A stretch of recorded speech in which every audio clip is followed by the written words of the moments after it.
win. They're a good team. You can see how and why they've beaten the people they've beaten this year. Fritton was good. Dorsey was good. Similar stuff, to be honest, running up there. I thought Dorsey had good control. I don't think his command was as sharp early in the game. Maybe he got into the 5th and 6th innings before he started to actually sharpen up, in my opinion. The defense today stood out. You can go, Cam had 2 or 3 nice plays. The bunt play, the other charge play. Lodis, the diving play, huge play. He had another kind of one-handed charge play. Fisher's ground ball, the 4.63. I know it's routine, but for a freshman out there in this type of situation, he probably hadn't had a lot of those. Cantu, 3 nice plays at first base. We finally got back to the fundamental of obviously trying to cover first base, so that was good to see us snap out of that one. The play of the game was Diama's the catch. When he went in there, Max is fine. There was x-rays were negative. That did give Diama's a chance to go in there and the catch. I think it was the 5th inning with the bases loaded.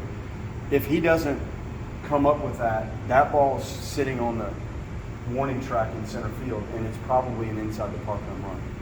Game-changing moment. His readiness. That guy works every single day like you've never seen somebody run around in the outfield. So that's his reward for how hard he works. He's just an exceptional guy. And I was proud of that moment. He came in. It was one of the first times lately we've seen him actually stay on the ball and hit a line drive instead of some of the balls in the air the other way. He's working hard. So he broke this down after the game for us. I thought that one catch was clearly the game-changing moment. Proud of the defense, proud of Holtz. He kept landing the breaking ball. When he lands that thing, it's tough to hit. It's tough to lay off when it's down. They're a very gritty offensive team. They don't punch out a lot. They force you to do things defensively to make plays. Had some quirky things happen Friday night on some of the infield hits. I don't think I've seen that many infield hits. But if you're punching out and popping up, that's not happening. So they managed that well, and I was really proud of everything that happened today, including coming out and putting 4 on the board in the first. They've responded to a lot of different things, and the frustration of Friday night and feeling that one got away from us, even though we fought and seemed to almost answer and deliver and get back in it, we just could not overcome it. So the feeling yesterday to come in and not play the game and to have to sit on that and come out today, the response starting with the hit by pitch and then Cam's home run set the tone. Big. What does it say about Carson for him to go 5 2/3 and only give up 1 run against that lineup when he might not be the sharpest that he's going to be? He's got good enough stuff to be a little off point with some things. Even the velocity, that wasn't what we'd seen lately. I can't explain why right now, what was going on. Mike, in between innings, they were trying to sync him back up. And all of a sudden he threw, I feel like it was the 4th or 5th, he started to look like the ball had a little more life. But he's a tough kid, and you have to pitch through some stuff, and we needed him to get us deep into that thing, deep, and he did. And that just shrinks things and minimizes, and you're not using your bullpen for 6-7 innings of the game. So he's a tough guy. He battled through not having his best stuff. And the matchup, you would think with our left-handed arms, that some of their left-handed hitters, this was a good matchup, but it didn't feel that way. They hung in there, they sprayed it around, they put it in play, and they force you to work for outs. And Dorsey battled through it. He only struck out 3, but I think 2 of the 3 were after Fish hit the home run, and we separated a little more, and I thought that was his best thing. Jaime made a diving catch, too, out in left field. Was that as well as you guys have played defensively?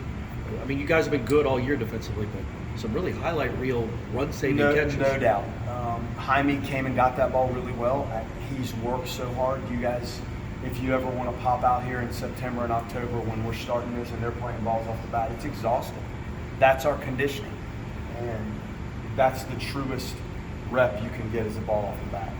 The drills we do, sure, but those balls off the bat and the sink and the angle that these things take in these games, timing of the dive, really good. He's worked his tail off to become a good outfielder. He made a couple of nice running plays today and really all season. But today, clearly, the one in left center was a nice, beautiful, extended catch, kind of coming in. It's awkward. Both of our dives in the outfield, I think we're almost coming in, which is a tricky thing because it's not the same gauge as when you're diving left to right. So having to come in and try to extend, and get through it, it's a little tricky. Coach, would you say the fast start the offense had today played a part in allowing Carson and Connor to navigate the game today? It probably did. You would think it's easier to go out and pitch with a lead. Sometimes when it's quiet and you feel like, oh, we're in control of the game, I think sometimes pitchers back off maybe a little bit of the stuff. So bring in your A stuff, which he didn't have the whole time. He still was in the zone enough.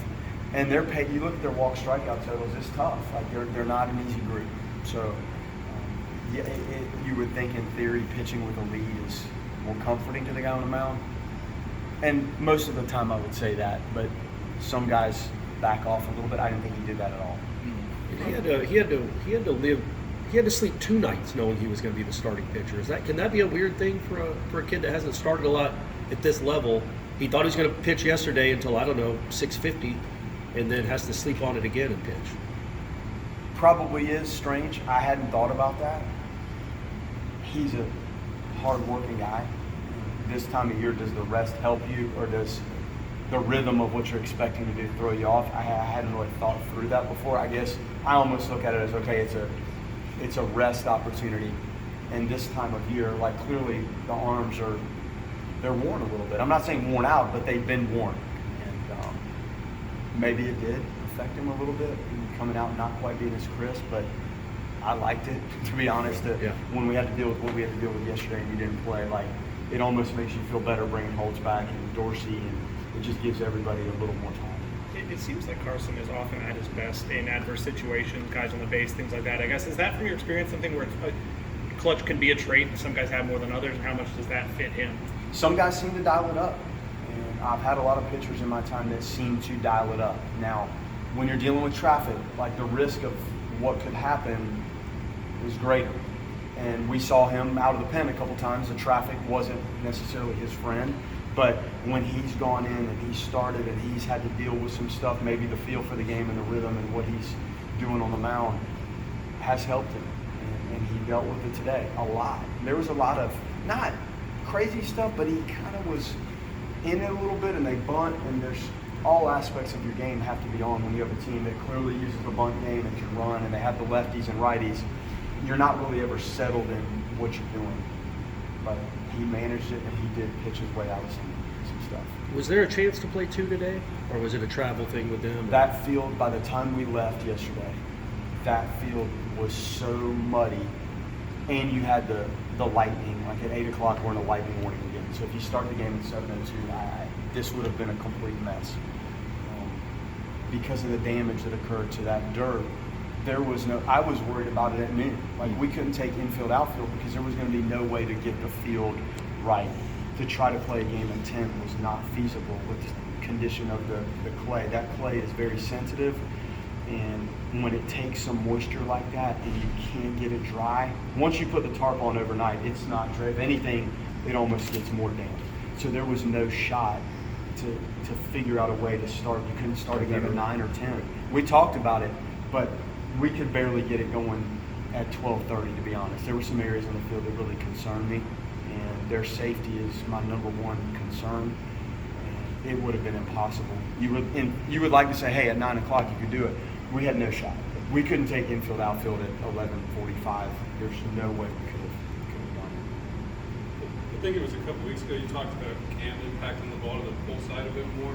So how good was it to see that swing in the first inning? Great. Like we've seen it for at least 2 weeks now. I'm trying to think back to Wade. He might have surprised himself that he hit one out in left center, and then his other at-bats are a little peculiar for him. But he's going to have to continue to use the field. Like using the opposite field is great. I think sometimes he gets pitched in a manner which he's learning, we're watching it happen, to open up that other side. That ball was absolutely hammered. It was as pure as it could be. And it's great. And some of the doubles he's hit, like down the left field line, it just raises more concern if you're in the dugout. How do you try to get this guy out? That way there's damage. Center field clearly on it, and now the other side. He's just advancing his understanding of him, how to manage being pitched difficult, how to manage that, and learning himself. We're watching some of these guys just grow and learn as to how to manage their own body and their swing and what to do in these games with how they're being pitched. It's not easy to do it, but it is fun to watch some of these guys mature. Connor in the fall and preseason, early in the season, it seemed like he was struggling to find the consistency of banging the breaking ball down below the zone. I guess, just what do you feel like has allowed him to gain that consistency and do what he's been able to do recently? Yeah, dropping that curveball, he was a little in between them. I think he had thrown a slider. He and Michael worked on that breaking ball, like a Kershaw type, the bigger. Are you talking about Holtz? Yeah. Holtz, yeah. I think just the confidence in repetitive use. He's had repetitive opportunities to go out there and bang it in there, and we saw little flashes of it. Then he did some of his hamstring over the break, and he wasn't healthy, and we were not ready to get him out there early in the preseason, and we kind of had to nurse that along. And then how do you get him in there with what we were running out there at the time when you had your rotation in check?